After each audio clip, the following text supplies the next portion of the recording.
With the Allies having finally achieved victory in their long and bloody war against the Soviet Union, some of their high-ranking commanders and generals were allowed to go on vacation for some much-needed rest.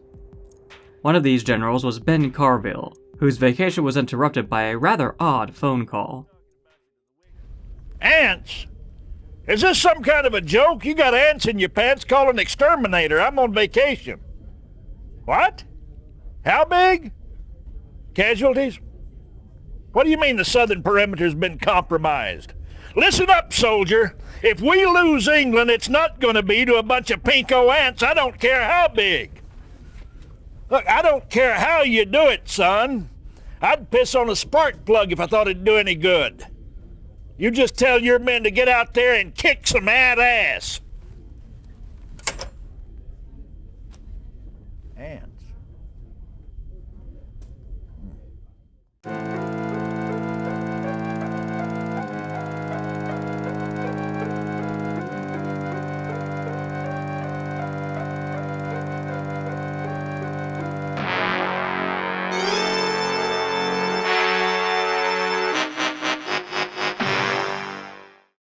An unnamed high-ranking officer, now given the role of commander for this operation, put together a team which set out to re-establish contact with an outpost located somewhere in England. Before losing contact with this outpost, Allied High Command received a brief but confusing communique regarding giant ants. If there was a threat, reinforcements would be sent in to aid the unnamed commander. Upon arriving in the region, the commander's scout team realized something was amiss, noticing the damaged buildings of a civilian village located nearby the outpost. The scouting unit found the outpost shortly afterward, with its structures also in a damaged state. Those troops manning a couple of bunkers and an ore truck were happy to see friendlies, as they couldn't hold out much longer against the ants. Before the scout team could inquire more, a couple of giant ants came out of nowhere and attacked. This attack confirmed that indeed the outpost defenders were not exaggerating about giant ants, and the commander called for reinforcements. With the exception of a Chinook dropping off additional troops, the commander ordered all surviving personnel at the base to take up arms and deploy whatever vehicles they had from the war factory. More reinforcements with heavier firepower were on their way, but it would be some time before they arrived, so the commander's troops had to hold out on their own until then. The ore truck was ordered to gather additional ore from the countryside, which proved to be a difficult task, as the ants patrolled the surrounding lands, attacking any who would trespass in their territory. Additional funds were acquired by destroying nearby oil derricks, which under normal circumstances would be unacceptable, but the current situation was clearly not normal. The ants would attack sporadically from all directions. The bulk of the commander's troops were placed on the west and south sides of the outpost, where there were no bunkers, whose machine guns were quite effective against the insects. Brown scout ants were the most common, using their large mandibles to instantly eviscerate infantrymen. On occasion, red fire ants attacked, and these were the most dangerous. True to their namesake, these ants launched balls of fire, burning any infantryman caught in the blast. The heat of these fireballs did substantial damage to vehicles and structures, too. As reinforcements came ever closer to arrival, the ants ramped up attacks on the outpost, launching coordinated assaults from multiple directions, resulting in the destruction of a few structures. Despite the casualties and loss of infrastructure, the garrison was able to hold out just in time for reinforcements to arrive from the southwest, consisting of a couple medium tanks and an MCV. Now that the commander had an MCV on hand, he could turn the outpost into a proper base, enabling him to deploy heavy weapons that could better counter the giant ants. Not wanting the local populace in nearby villages to suffer the same grim fate as the ones in the destroyed village beside the outpost, the priority now was to evacuate the civilians to a small island in the northwest of the region. There was only a single naval transport available to ferry the civilians, but it was protected by a couple of gas canisters placed on the beach. This gas was deadly to the ants, instantly killing them if they got too close. The ants spawned from nests to the north of the base. These nests were located on a large island surrounded by a river, with 3 bridges connecting it to the mainland. If these bridges could be destroyed, then that would halt the ants' attack on the commander's base. The commander sent out squads to scout the region and eliminate ant patrols to clear the roads, making it easier for his units to reach the villages unhindered. The ants continued to attack the commander's base, though the construction of additional bunkers and 105mm gun turrets meant these assaults could be better halted. Tanks were by far the most effective counter to the giant ants, and once the commander had enough of them, he ordered the company to move out toward the first village east of the base. Upon arrival, the village showed signs of damage, suggesting it had already been attacked by the ants. Survivors of that attack ran out of their houses upon seeing the Allied forces. As the survivors were loaded onto an APC, the ants attacked, but were dealt with by the medium tanks. Some of these ants approached from the south, which was unexpected, so the commander ordered his tank company to investigate while the APC, now loaded with civilians, made its return to base. Sure enough, there was indeed an anthill south of the first village, but there were also 3 supply trucks, 3 crates, and some barrels placed around the hill. The supply trucks were considered hostile and were destroyed. Inside the crates were credits that the commander immediately procured. It's unknown what was inside the barrels, and the tanks were ordered not to fire on them. Reinforcements were sent in to secure the barrels and keep watch on the anthill, which seemed to be dormant, as no giant ants spawned from it. The tank company headed north toward the second village. En route, the company would focus on destroying the first bridge linking the ants' island to the mainland. This task proved to be more difficult than expected, as the bridge was quite durable. Worse, the sound of the tank guns firing so close to the anthills caused them to frenzy. Dark red warrior ants descended upon the company, their hardened carapaces enabling them to absorb the tank shells, closing the distance to rip apart the armored vehicles with their strong mandibles. Though a few tanks were lost, with the rest sustaining damage, the first bridge was destroyed. After reinforcements had been provided, the armored company rolled its way into the second village, where there were a lot more civilians needing to be evac'd. As the civilians were loaded onto the APCs, the tanks destroyed the second bridge nearby. One more bridge remained, located on the west side of the ant island. The giant ants, perhaps sensing that they would be isolated if this last bridge was destroyed, relentlessly attacked the Allied armor company as it approached. Despite the ants' frenzied assaults, the last bridge was destroyed. With the immediate threat handled, the civilians could be loaded onto the naval transport and ferried to the small island, where they would be safe from the ant menace. The Allies were later able to pinpoint the source of the ants' activity, whose location has since been redacted. Many nests would be in this area, and the commanding officer who'd thus far led operations against the ants was given the task to clear them out. To aid in accomplishing this mission were new additions to the Allied arsenal, including the Soviet Union's famed Mammoth tanks, along with V-2 rocket launchers that could be assembled at the war factory. It was believed that the armor and firepower of the Mammoths made them the best weapon system with which to directly combat the giant ants, in addition to their ability to self-repair on the front line. The Mammoths and V-2s would be painted yellow, to match the other Allied forces. This change in color for all their units and structures was part of a shift that the Allied nations had recently undertaken, rumored to be an early step in the formation of a mutual defense initiative for handling future conflicts. This defense pact included former soldiers of the Soviet Union, now serving alongside Allied forces, especially when it came to operating their own weapon systems like the Mammoth tanks and V-2s. After establishing his base close to one of the giant ant nests, a team of civilian specialists arrived to assist the commander. These specialists were armed with a gas that acted as a deadly insecticide against the ants. Deploying these gas canisters just outside the nest, any ants that emerged from it would be instantly killed. Once the commander had formed a large enough attack force, he sent them northward in search of more nests. There was a large ore field in the north, occupied by warrior ants that engaged the Allied forces. Eventually they came across another nest, and when most of the guards were dealt with, the specialists placed their gas canisters around it. More giant ants were spotted further northward, and when reinforcements arrived, the company headed for where they believed the next nest was. Their instincts proved correct, and while the tanks battled the defenders, the specialists gassed this third nest.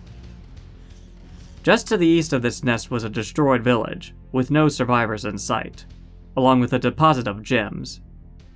These gems would be quite valuable in generating additional funds for the commander in support of his mission here. Though the giant ants continued to launch attacks against the commander's base, the mammoth tanks proved to be formidable defenders. Another armored company would be sent westward across the river in search of more nests, finding one in a field of ore. The same tactic of military personnel distracting the ants while the specialists gassed the nest worked yet again. Eliminating several more warrior ants as they moved north, the company found the fifth nest and successfully neutralized it. After receiving much-needed reinforcements from base, the armored company tracked westward, finding yet another nest that needed to be dealt with. At this point, the commander surmised that there couldn't be that many nests left, as attacks against his base had noticeably diminished. Much of the region had been well scouted now, the exception being a patch of land in the northwest. The remaining units in the armored company fought their way north and made an astounding discovery: a ruined Soviet base crawling with giant ants. So, had the Soviets been experimenting with weaponizing ants, or other creatures with which to fight the Allies during the war? Or were these mutated ants a consequence of some other experiment? These questions could be resolved later, as the final nest was located within this base. A couple of mammoth tanks led the charge into the ruined Soviet base, parking themselves next to the seventh nest, acting as overwatch for the specialists who neutralized it with their gas canisters. While searching the Soviet base, the Allies discovered a series of tunnels beneath it.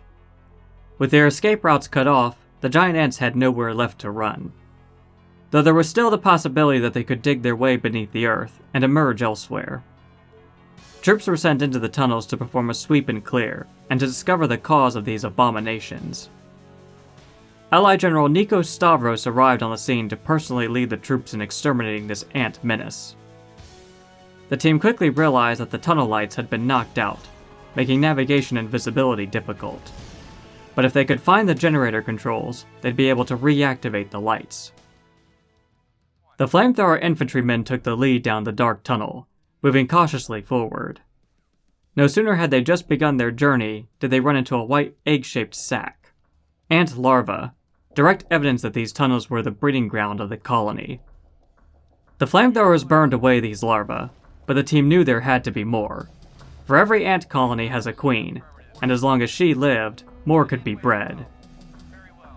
Eliminating a few scout ants along the way, the extermination team found themselves in an open chamber full of crates and explosive barrels.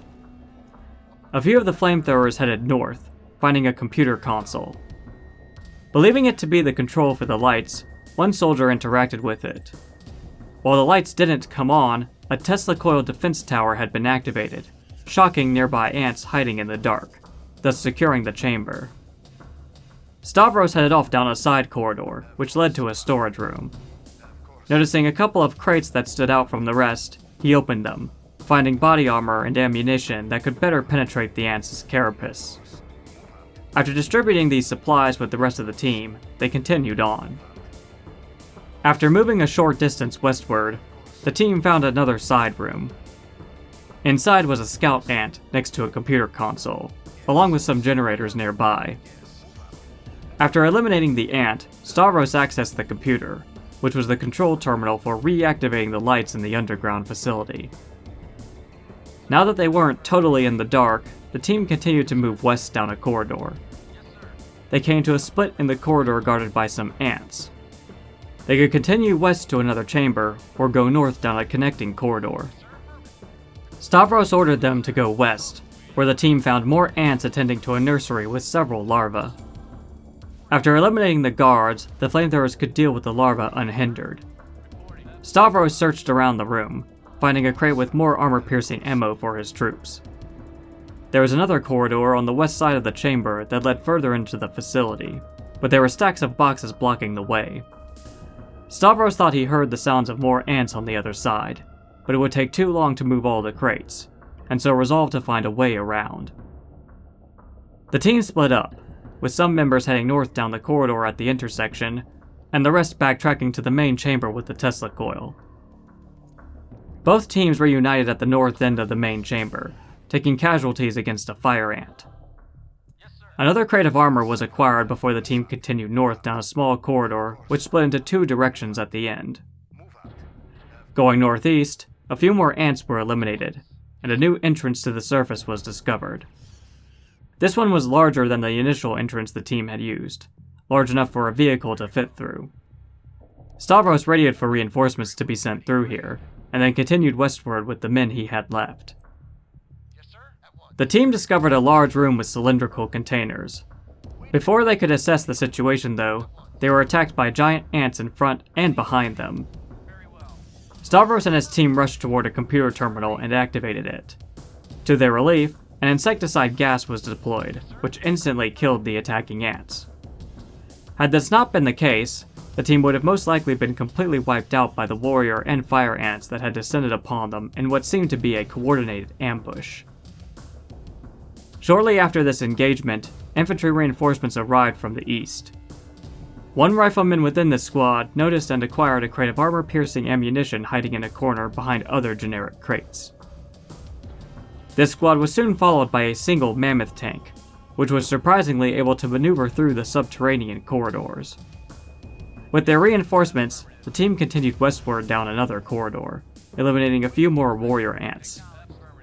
Alongside this corridor, the team discovered small rooms of radioactive waste, which they concluded was the cause of these giant abominations. This facility acted as a disposal site for radioactive waste, accumulated as a result of the Soviets' atomics program during the war. The radiation that leaked from the waste chambers must have mutated the ant colony, or more likely, just a single queen, causing her to grow large. The giant queen would then produce giant eggs that formed into larvae, which later matured, becoming adults that further aided their queen in expanding the colony. This also explained why the facility had insecticide gas, to keep it clear of any bug infestations. The team had to press on, discovering another large room acting as a secondary nursery chamber. One of the soldiers noticed a line of explosive barrels leading to more gas containers, and figured an explosive reaction could rupture them, releasing the deadly gas into the room. The soldier succeeded at the cost of his life, with the poisonous gas filling the room and killing off the ant guardians. From here, the rest of the team mopped up the larvae. More radioactive chambers were discovered near the gas canisters, along with another crate of body armor for the Allied units. The mammoth tank led the charge south down a corridor, drawing the ants' attacks while the infantrymen finished them off. A side corridor leading to a couple more radioactive waste chambers and a third nursery was discovered. The larvae here were killed, and another crate of armor-piercing ammunition was acquired. Continuing south, Stavros felt they were drawing closer to the end, as the ants' numbers dwindled, despite fighting with greater ferocity. The team reached a final chamber at the end, the last nursery. Stavros noticed boxes on the east side of the chamber, indicating the team had successfully made it all the way around the blocked corridor connecting to the first nursery. As the team cautiously moved west to the end of the chamber, they heard the sound of a Tesla coil powering up, followed by a bolt of lightning striking the mammoth. The team then laid eyes upon the queen, who was indeed a giant. Though she could not move, her mutation had given her the ability to launch bolts of lightning at threats, instantly killing some of the troops. Stavros rallied his men, who concentrated all their fire upon the queen until she was destroyed. With the queen gone, all that was left was to exterminate the last of her larval brood, bringing an end to the giant ant menace once and for all.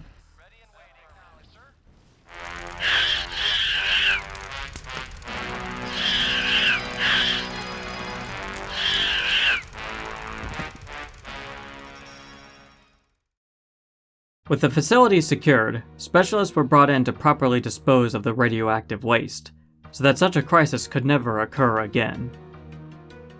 After further investigations, officials concluded that the Soviets had been unaware of this giant ant threat, the base having been abandoned near the end of the war. With no one around to oversee and maintain the radioactive waste stored here, leaks occurred, which resulted in the mutation of the single queen that found her way inside the subterranean facility, making it her home. One question was left unanswered. Who was operating the mysterious supply truck sighted beside one of the giant ant nests located near the outpost in England? When Allied forces engaged these trucks, they believed they were firing on Soviet units, especially since the trucks were painted with a similar red color. One theory was that they could have been part of a group of Soviet resistance units, who acquired barrels of the radioactive waste from the disposal site. By placing these barrels beside ant hills, their hope was that the radiation would mutate the colonies, resulting in giant ants ravaging the English countryside. If such a plan had been implemented during the war, it may have caused Great Britain to withdraw its military from mainland Europe in order to defend the home island, a move that would have benefited the Soviet Union. But as it stands, this incident occurred after the war, so other than pure vengeance, the primary incentive to enact this plan as part of a greater military strategy no longer existed. Combined with the previous evidence that the Soviets themselves were unaware of such drastic radioactive mutations, or even how this group recovered barrels from the infested site and make it all the way to England, the theory fell apart and was dismissed. It was briefly suggested that perhaps these trucks were operating under the direction of a third party. High-ranking officials were doubtful that such a group could initiate this kind of operation on their own, let alone have the capabilities of acquiring radioactive waste from a site that was previously unknown, and ship it to England unnoticed. This hypothetical third party would need to have fanatical loyalists that operated in the shadows, while under leadership that was well-funded and well-connected, perhaps to high-ranking officials within the former Soviet government. In the end, further investigations into the incident were closed, leaving it to be just a quirky event that occurred in the aftermath of the Second World War.